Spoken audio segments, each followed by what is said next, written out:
Hello, and welcome to episode 104 on the Everyday Joy podcast. So good to be with you. I hope you had a great weekend, and we've had some great conversations over on the exclusive Everyday Joy Facebook community group. And if you want to be a part of that, the link is in the description below.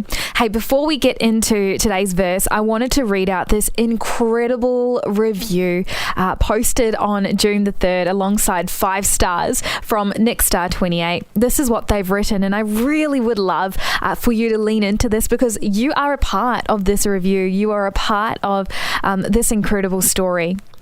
As a mum of 44 with 2 teenagers and having just turned my life over to Jesus and doing my best to follow Christianity in recent times and also encouraging my children to follow, I find this podcast such a great way to connect with God every day and somehow incorporate what I'm learning into feeding that info onto my kids in conversation or by example. I'm so very grateful to you, the team, and the Lord for sending me in your direction. I just want to say, first of all, this is why we do this whole podcast. It's for individuals just like you who are discovering God and wanting to learn more. And I'm so grateful to have you as part of this community. And I also want to say to anyone else who's relatively new to the Christian faith, I hope you can just get a little bit more of this every day into your heart, into your soul, but to also know that when you fill yourself up, when you just absolutely saturate yourself with God and you just do your best following Him, people around you will notice. And I know that Nickstar28 for you, for your kids, they will see that something's changed in you, and out of the overflow of what God's doing in your life, they will be blessed. So yeah, once again, so incredibly grateful. And thank you again for the 5-star written review. Hey, if you want to leave a 5-star written review, it really does help. And it helps essentially other people discover Jesus, maybe for the first time or maybe again after a few years. And if you want to do that, it is so incredibly critical for what we do here. Right now, though, let's get into unpacking today's Bible verse. Don't be obsessed with getting your own advantage. Forget yourselves long enough to lend a helping hand. That's from Philippians 2 verse 4 in the Message version. I have got the amazing Ash here in studio. Yes. You're sounding extra husky today, I must say. It's an extra husky day. I feel like, I don't know what I feel like. Well, you've come off the back of like a pretty big weekend. Yes. So for people listening in for the first time who haven't heard you before, yes, a little bit of what you do in your 9 to 5 and then a little bit of what you do outside your 9 to 5. So I work here at The Light doing our digital marketing and so like social media and things like that. And then on top of that, I run our worship team at church. I run our young adults at church, which I absolutely love, but it causes for quite the busy schedule. Yes, yeah. But I'm just amazed with how much you like pack into your week, and then you always look so fresh. Oh, that's so nice.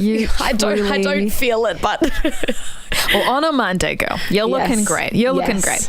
And for you listening as well, in case you are listening on a Monday and you're feeling a little flat, you're looking great too. Yeah, you're looking stunning today. Stunning. So today we're taking a look at Philippians chapter 2 verse 4. Don't be obsessed with getting your own advantage. Forget yourselves long enough to lend a helping hand. Ash, first impressions of this one? First impressions. I really feel like what comes to me first is that God kind of tells us that we need to serve other people. And, I think as Christians, we know that we need to be, servant-hearted, and we know that we need to, look like Jesus, who, there's that scripture and it says like Jesus came not to be served, but to serve. Yeah. And it's kind of that idea of like, we need to put our own agenda down enough to serve other people. Yeah. And to look out for other people in circumstances. So I don't know, I guess the main essence of what this verse kind of says to me is a way to reflect the love of God is actually to serve other people and to help other people out. Yeah. And I think that's just what I take away as well from this verse. It's just a really good reminder that getting our own advantage shouldn't be the way we live our life. Yes. Which honestly is so opposite to the way the world works. It's so true. There's so many posts I see about the daily hustle. Like, make sure you grind every day, all day. Yeah. That's how you get success. Wake up at 5 a.m., eat only egg yolks, you know? Protein. And I just look at those sometimes. Honestly, sometimes I look at those posts and I think, man, like, no wonder I don't have a 6-figure income. It's because I don't eat egg yolks and wake up at 5 a.m. Yeah, I get you. But I think also it's like, well, that way of thinking might get you there, if you can do that. But the other thing is that if that's how we live out our lives, just trying to be the 1%, trying to get to the top, we miss out on what God's really about and what true riches are, what the true essence of life really is. Yeah. And I think it's so funny. Jesus knows that that's going to be what our character kind of looks like. It's going to be our default is to do better ourselves and try to, work our way to the top. And like you said, it's so the culture of our current climate, I suppose. And it's so cool that Jesus always gives us like the out. He like knows what will make us live better, more wholesome lives. Yeah. And in this case, it's actually putting our own, I guess, advantages down for the sake of other people. And that doesn't mean not caring about yourself. That doesn't mean, not treating yourself well and things like that. But it's about an active decision to help people out and to see how you can help others. Yeah. And I think the other thing is that in the long run, you always win living out of a servant heart. You always do. I mean, you can have the richest person in the world who's only ever sought after riches, but their kids don't want to speak to them. Yeah. I mean, it's just, Jesus is so spot on with this verse and this idea of don't get obsessed with getting your own advantage. Don't make it your idol, in other words. Yeah. What does this verse tell you about who God is? It tells me that God has a heart for community. I think that it shows us that God doesn't want us to be self-obsessed or constantly thinking about ourselves and ourselves only. Yeah. Like we were saying earlier, we do live in a time where everything is about self-bettering and self-improvement, and I think those have their place in some situations.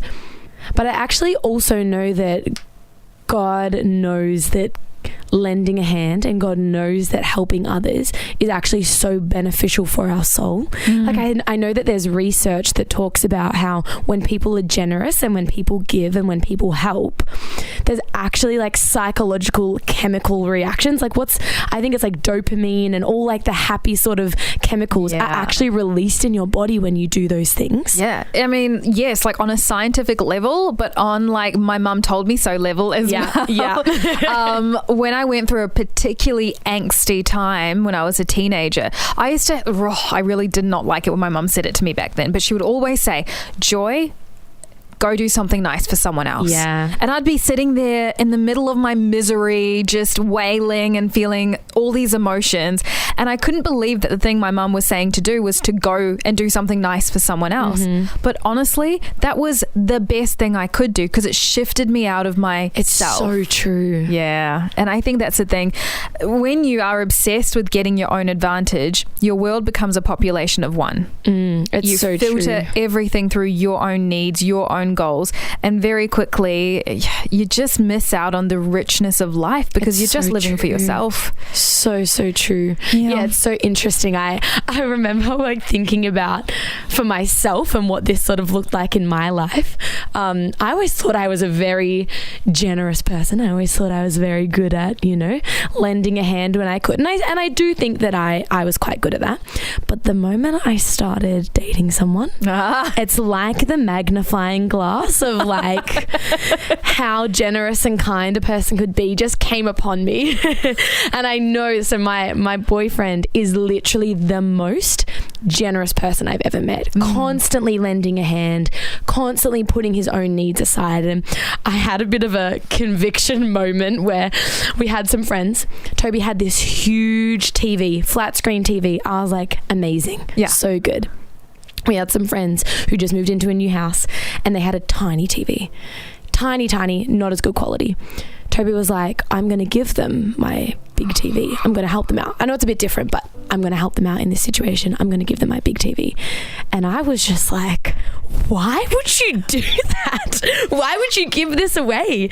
But he just had this incredible understanding that he was like, well, I don't need it. He was like, I've got a TV in my lounge room. I don't need another TV. Wow. I'm just going to be generous. And it was one of those moments for me where I just kind of went, wow, maybe I do need to kind of check myself and wonder why I thought that was such a problem. Why was that such a problem to me? And it's just interesting how the moment you kind of see that there are people who are so generous with their time, with their things, with the way they serve other people, it kind of opens up these doors of, wow, is my heart and attitude there to completely surrender to love others? That's so true. That's such a great story. And how cool is Toby? Yeah, he's great.